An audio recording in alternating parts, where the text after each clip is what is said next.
Sa mundo ng pag-ibig at mga lihim, may mga kwentong hindi basta-basta na ikukwento. Pero dito, ibabahagi namin sa inyo, Welcome to Filipino Romance Chronicles, ang tahanan ng mga kwentong puno ng pagmamahal, tukso at pagtataksil. Handa na ba kayong sumilip sa isang kwento ng matinding damdamin at hindi mapigilang pagnanasa? Simulan na natin ang kwento. Hello mga tagapakinig, ako si Angelica.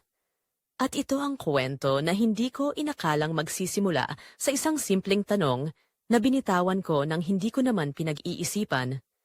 Darren, may problema ba? Ako ang unang nakapansin. Si Darren, anak ng best friend ko, binata na fresh graduate, pero para bang may dinadalang hindi niya maikwento kahit kanino. Mula pa lang sa pagpasok ko sa bahay nila, ramdam ko na ang kakaibang vibe sa kanya. Tahimik lang siya sa sulok ng sala habang nagkukwentuhan kami ng nanay niya.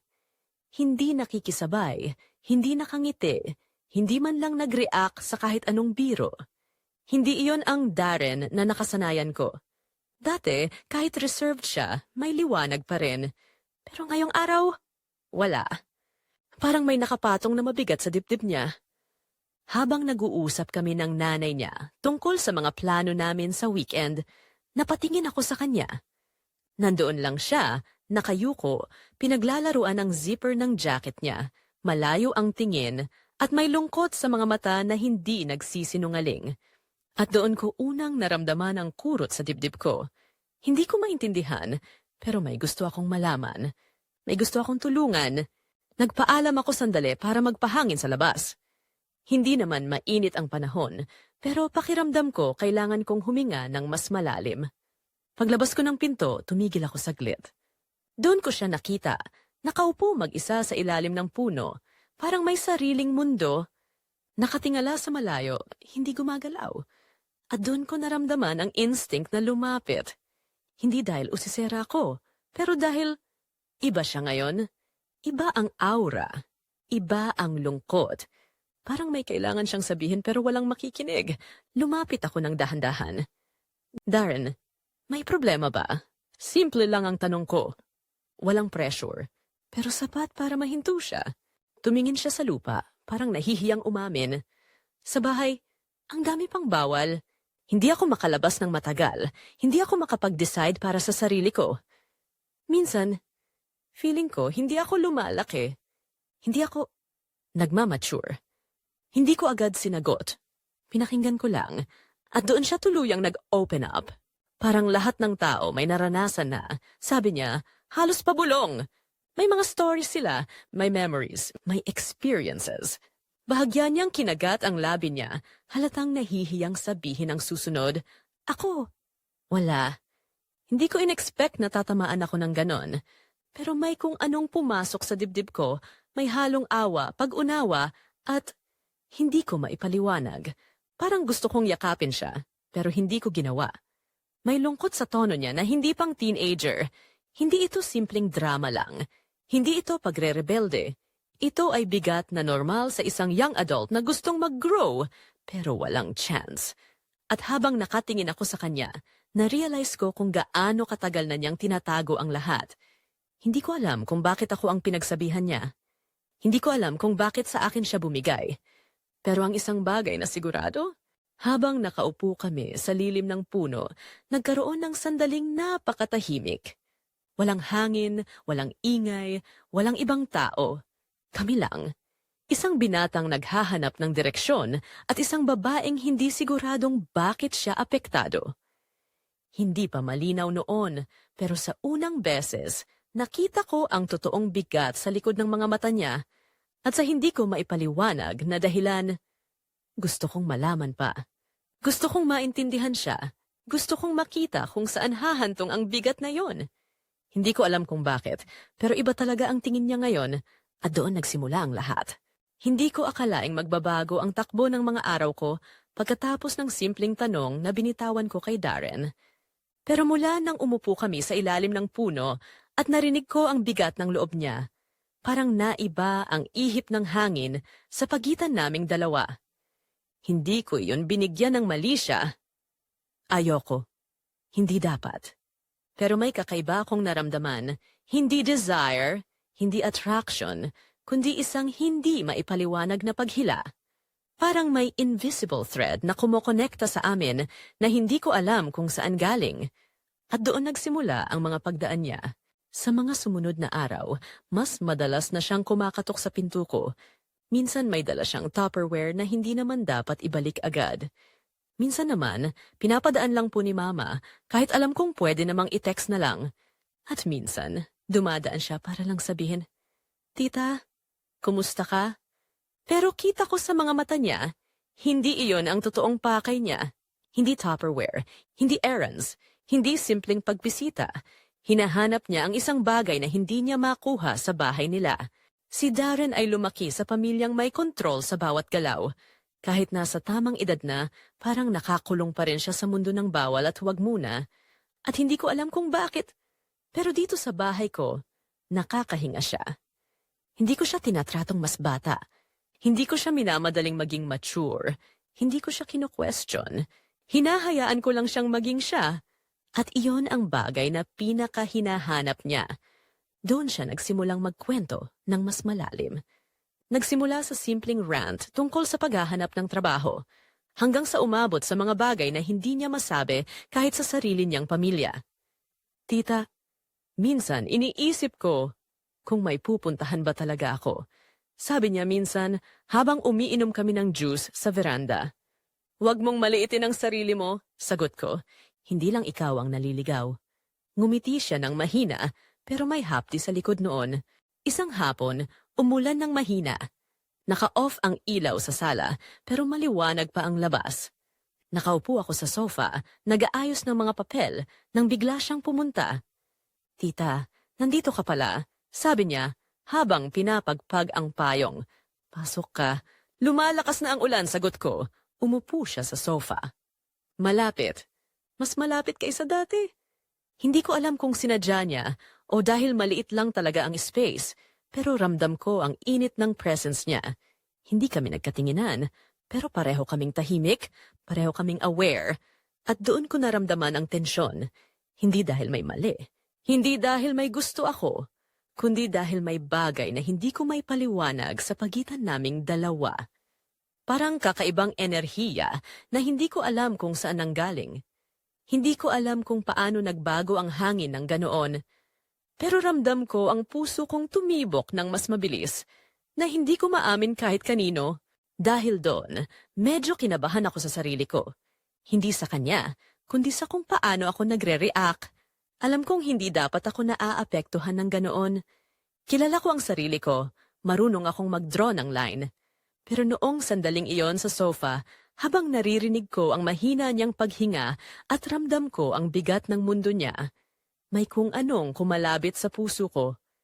Hindi pa yon attraction, hindi pa yon desire. Pero isang bagay na maaaring maging ganoon kung hindi ko babantayan ang sarili ko. At alam ko, ramdam ko rin, na naramdaman niya ang tensyon na iyon. Sa mga araw na sumunod, napansin kong mas nagtatagal siya sa bahay ko.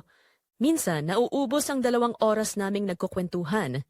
Minsan, nagbibigay siya ng tulong sa maliit na bagay. Magbubuhat ng kahon, mag-aayos ng kurtina, magpapalit ng bombilya. Iba ang tingin niya sa akin tuwing napapahinto ako kahit sandali. Hindi bastos, hindi may gusto, pero may tanong. Parang naghihintay ng kumpirmasyon.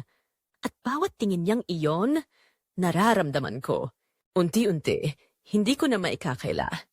Nagiging akin ang mga kwento niya. Nagiging akin ang mga ngiti niyang tapat.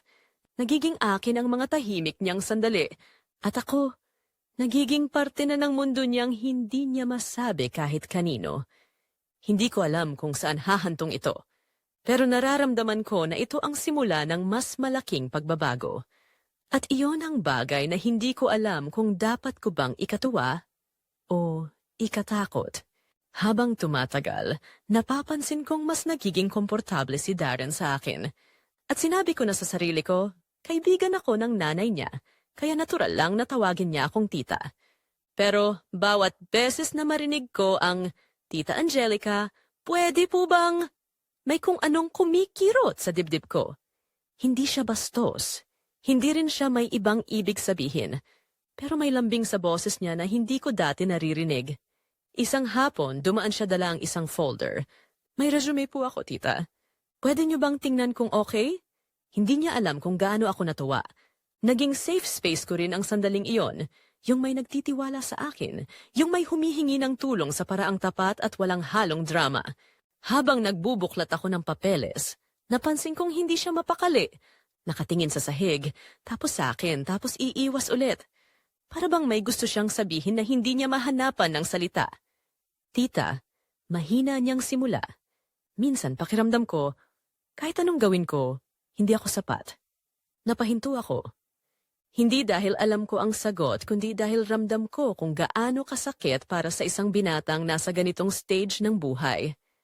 Yung tipong isang foot sa adulthood, isang foot sa pagkabata, tapos puro boses ng mga tao sa paligid ang naririnig mo, hindi yung sarili mo. Umupo ako ng bahagyang mas malapit. Darren, hindi mo kailangan madaliin ang sarili mo. Hindi ka kulang. Hindi ka late. Ibang-iba ang timeline ng bawat tao. Tumingin siya sa akin, at doon muling nagbago ang hangin. Hindi ko alam kung paano ipapaliwanag ang mga sumunod na sandali. Tahimik lang kami, pero hindi mabigat sa paraan ng problema. Mabigat siya sa paraan ng tensyon na hindi dapat pinapansin. Ramdam ko ang init ng balat niya kahit hindi kami magkatabi ng sobra. Ramdam ko ang hininga niya kahit hindi malakas. Ramdam ko ang pagpipigil niya kahit hindi ko alam kung ano ang gusto niyang pigilan. At doon ako kinakabahan, hindi dahil may masama, kundi dahil may nararamdaman akong hindi ko dapat maramdaman. Tita, salamat bulong niya. Simple lang pero ang lalim. Ang tapat. Para bang ako lang ang taong nakakaintindi sa kanya. At mas delikado yon kaysa sa kahit ano. Hindi ko maikakaila. Habang mas madalas siyang dumadaan, mas hinihintay ko rin ang pagkatok niya. Kahit hindi ko sinasadya, nagiging bahagi na siya ng araw ko. May mga umagang napapatingin ako sa gate, iniisip kong dadaan ba siya. Isang gabi, naabutan ko ang sarili kong nakangiti nang makita kong may naiwan siyang maliit na papel sa lamesa. Tita, salamat sa advice kanina. Hindi ko po alam kung anong gagawin ko kung wala kayo. Hindi dapat ako matuwa ng ganoon. Pero napangiti ako at napahawak sa dibdib ko. Hindi dahil may gusto ako. Hindi pa. Pero dahil may isang binatang nakahanap ng comfort sa akin. At dahil doon, parang bigla akong naging mahalaga ulit. Sa isa pang hapon, nagkukwentuhan kami tungkol sa mga interview na hindi niya napuntahan. Mga rejection email na natanggap niya at kung paano siya minsang napapagod sa panghihimasok ng parents niya. Tita, hindi nila ako tinitingnan bilang adult. Para pa rin akong bata, sabi niya. Sa akin ba? Tanong ko. Umiling siya. Hindi po. Sa inyo, pakiramdam ko, binibigyan niyo ako ng chance na maging ako. At doon tuluyang bumigat ang dibdib ko. Hindi ko alam kung paano iyon sasagutin. Hindi ko alam kung paano mag-react ng tama. Pero totoo ang sinabi niya. Dito sa bahay ko, wala siyang bawal. Wala siyang sigaw. Wala siyang comparison. Wala siyang pressure. At parang dun niya unang naramdaman na may lugar pala siya sa mundo. Sa bawat araw na dumadaan, mas lumilinaw ang isang bagay. Hindi na ako basta nakikinig lang. Naapektuhan na ako. Kapag nakikita ko siyang nakangiti ulit, may kakaibang gumagaan sa loob ko. Kapag naririnig ko ang pagkaputol-putol niyang kwento, gusto kong ayusin ang mundo niya. Kapag tumitingin siya sa akin ng diretso, may sandaling hindi ko alam kung paano huminga. At doon ko na-realize kung gaano kalaki ang binabago ng presensya niya. Dahan-dahan, tahimik, pero sigurado. Hindi ko alam kung saan hahantong ang lahat. Pero sa unang beses, ramdam ko na ang hangganan na sinusubok ng tadhana. At yun ang bagay na hindi ko alam kung dapat kong pigilan o hayaan. Gabi na naman, tahimik ang buong barangay, halos rinig ko ang tunog ng wall clock sa sala. Wala akong inaasahang bisita, kaya nagulat ako nang makarinig ako ng mahina. Halos nagdadalawang isip na katok. Pagbukas ko ng pinto, bumungad si Darren. Basa ang buhok, magulo ang hawak sa bag strap, at may lungkot sa mata na hindi niya maitago. Tita, pwede po ba akong pumasok sandali? Hindi ako nagtanong kung bakit. Hindi ko sinabi kung anong nangyari. Ang tono ng boses niya ay sapat na para maintindihan kong mabigat iyon. Umiling lang ako ng marahan at binuksan ang pinto ng mas malaki. Halika, pasok. At doon nagsimula ang gabing hinding-hindi ko na makakalimutan. Pagpasok niya, diretsong umupo siya sa sofa. Hindi kami nag-usap agad. Hindi rin siya nagsimula ng kwento. Nandun lang kami sa sala ko. Ilaw mula sa isang maliit na lampshade lang ang naka-on. Hindi maliwanag, pero hindi rin madilim. Sakto para makita ang mukha ng isa't isa at ang mga emosyon na hindi kayang itago. Umupo ako sa kabilang dulo ng sofa, may pagitan pero hindi ganoon kalayo. Sapat para hindi magmukhang nakaka-pressure, sapat para hindi namin maramdaman na magkaibang mundo kami. Tita, mahina niyang sabi, halos hindi ko nadinig. Tumingin ako sa kanya. I'm sorry kung istorbo ako, pero hindi na po talaga ako makahinga sa bahay. Doon siya nagtuloy-tuloy. Sa pagod, sa frustration, sa feeling na kahit anong gawin niya, may mali pa rin. Parang walang gumagalaw sa buhay ko. Sabi niya, napapailing. Lahat sila may direction na ako na lang yung hindi. Humigop ako ng hangin dahil ramdam ko ang totoo sa bawat salita. Nang napatingin siya sa akin, yung tingin na diretsyong tumatama, hindi ako handa. Hindi iyon tingin ng batang humihingi ng tulong. Hindi iyon tingin ng kaibigang naliligaw. Ito ay tingin ng binatang lumalaban sa sarili. Sa takot. Sa hiya. Sa gustong maranasan ng mundo, ako na lang yata ang walang experience sa kahit ano, bulong niya. At sa sandaling iyon, parang umikot ang buong hangin sa sala. Hindi ko naramdaman ang oras.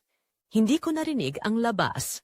Ang tanging naririnig ko ay ang mabagal, mabigat na paghinga niya. At siguro, naririnig din niya ang akin. Hindi ko alam kung ilang segundo kaming nakatitig sa isa't isa, pero sapat yon para maramdaman ko ang init sa batok ko at ang unti-unting pagtibok ng puso na hindi ko nababawasan kahit anong pigil ko. Nang bahagya akong lumapit, hindi para hawakan siya, hindi para lampasan ang linya, pero para lang mas malinaw na marinig ang breaking point ng boses niya. Doon ko naramdaman. Ang tensyon, hindi masama, hindi mali, pero napakalakas. Para bang may humihila sa aming dalawa kahit parehong ayaw naming umamin. Hindi ko siya hinawakan, hindi ko siya inalalayan ng kamay. Wala akong ginawa kundi ang maramdaman ang bigat ng loob niya. Pero ang tingin niya, at ang tingin ko pabalik, iyon na ang linya. Isang linya na hindi dapat tawirin, pero hindi rin namin kayang tanggalin. Walang nangyari, walang maling ginawa, walang bawal na nabulong, pero may nangyari na hindi namin maamin. May nabago na hindi na pwedeng ibalik. Sa gabing iyon, sa ilalim ng mahinang ilaw ng lampshade, may isang katahimikang napuno ng tanong. At para kaming dalawang tao na nakatayo sa gilid ng bangin, hindi tumatalon, pero hindi rin umaatras. Siya ang unang pumunit sa katahimikan. Tita, salamat. Hindi ko alam kung bakit mas madali dito, mas madali sa inyo, at doon ko naramdaman ang panginginig ng dibdib ko. Hindi dahil sa salita niya, kundi sa katapat na katotohanan. Mas madali nga sa akin, mas madali siyang intindihin. Mas madali siyang maramdaman, at iyon ang delikadong parte. Pag-uwi niya, tahimik lang kaming dalawa. Walang sinabi, walang pangakong binitawan, walang bawal na ginawa. Pero nang lumabas siya sa pinto ko, hindi ko maiwasang sundan ng tingin ng likod niya. Hindi ko alam kung ano ang iniisip niya. Hindi ko alam kung ano ang posibleng mangyari kung hindi ko siya pinigilan. At hanggang ngayon, kahit hindi namin pinag-usapan, ramdam ko, sa gabing iyon, nagbago kami. Kahit wala kaming ginawa. Pagkaalis niya, hindi ko alam kung ilang minuto akong nakatulala sa pintong isinara niya. Parang may naiwan na hangin sa loob ng bahay. Hindi ingay, hindi takot, kundi init na hindi ko maintindihan. Tumayo ako para ilak ang pinto, pero napahawak ako sa knob ng mas matagal kaysa dapat. Ramdam ko pa ang huling hininga niya, sa pagitan naming dalawa. Yung sandaling parang may sinasabi ang mga mata, pero wala sa aming nagkaroon ng lakas ng loob para sabihin. At doon nagsimulang bumalik ang bawat detalye ng gabing iyon. Ang paraan ng pag-upo niya, hindi kampante, pero hindi rin umaatras. Ang paraan ng paghinga niya, hindi mabilis, pero halatang may pinipigil. At ang paraan ng pagtitig niya sa akin, yung tipong hindi mo malalaman kung naghahanap pa siya ng sagot o nagtatanong kung bakit hindi siya makakuha ng sagot mula sa sarili niya. Dumaan ako sa sala para patayin ang ilaw, pero napahinto ako sa mismong sofa kung saan kami naupo. Doon pa lang, parang bumalik ang bigat ng presensya niya. Umupo ako sa eksaktong pwesto ko kanina. At doon ko naramdaman, hindi imahinasyon, hindi assumption, kundi ang naiwan niyang enerhiya. Yung init na dumikit sa hangin na hindi ko maipagpag kahit anong pilit kong kalmahin ang sarili ko. Hindi ko alam kung dapat ba akong matakot sa nararamdaman ko, pero mas natatakot ako sa posibilidad na baka hindi ako nag-iisa. Habang nakaupo ako sa dilim, paulit-ulit tumatakbo sa isip ko ang sinabi niya, "Tita, parang ako na lang ang walang experience sa kahit ano." Hindi ko yun malilimutan. Hindi dahil malinaw, kundi dahil sa paraan ng pagkakasabi niya. Mahina, puno ng hiya, pero may halong pagnanais na hindi niya maipaliwanag. At doon ako unang nakaramdam ng isang bagay na hindi ko dapat maramdaman bilang tita. Hindi dahil gusto ko siya, hindi dahil may inaasahan ako, kundi dahil narinig ko ang mismong lungkot at pagkalito ng isang binatang gustong tumanda, pero hindi pinapayagan. Sa boses na iyon, ramdam ko ang pagod niya, ang paghahanap ng sagot, ang gutong maintindihan ng isang tao, at sa hindi ko gustong aminin na paraan, ako ang nakarinig, ako ang nakakita, ako ang nakaramdam. Pagkatapos kong patayin ang ilaw sa sala, tumayo ako para umakyat sana sa kwarto. Pero sa bawat hakbang ko, parang bumibigat ang dibdib ko. Bumalik ako sa sala, at doon ko tinapat ang sarili ko sa salamin sa pagitan ng dalawang bookshelf. At kinilala ang isang bagay na ayaw kong sabihin, bakit ako huminga ng ganoon kanina? Bakit ko naramdaman ang pagbilis ng tibok ng puso ko? Bakit ko naramdaman ang tensyon sa pagitan naming dalawa kahit wala kaming ginawa? At bakit parang gusto kong bumalik ang sandaling iyon para malaman kung ano ang mangyayari kung hindi ako umatras? Hindi dahil may balak ako. Hindi dahil may gusto akong mali. Pero dahil curious ako. Dahil babae rin ako. Dahil kahit anong iwas ko, hindi ko kayang sabihing wala akong naramdaman. Umupo ulit ako sa sofa, pinakinggan ang katahimikan ng bahay, at doon ko na-realize ang totoo. Hindi mahalaga kung wala kaming ginawa, hindi mahalaga kung hindi namin tinawid ang linya. Ang mahalaga ay ang naramdaman naming pareho. At iyon ang hindi ko masabi kahit kanino. Hindi ko alam kung anong mangyayari sa susunod. Hindi ko alam kung paano ko pipigilan ang sarili ko kapag dumaan ulit siya bukas. Hindi ko alam kung hanggang saan ko kayang panindigan ang pagiging Tita Angelica kung ramdam ko ang lumalalim na tensyon. Pero ang isang bagay na malinaw sa akin ng gabing iyon, nagbago kami. Kahit wala kaming ginawa, kahit wala kaming sinabi, ramdam naming pareho. At doon, sa pinakamahinang ilaw ng gabi, tinanggap ko sa sarili ko. Ito ang gabing hinding-hindi ko na malilimutan. Pagkalipas ng gabing iyon, yung gabing walang nangyari pero may nangyaring hindi namin maipaliwanag, bigla akong naging mas sensitibo sa presensya ni Darren. Hindi ko alam kung ako lang ba ang nag-iba o pareho kaming dalawa.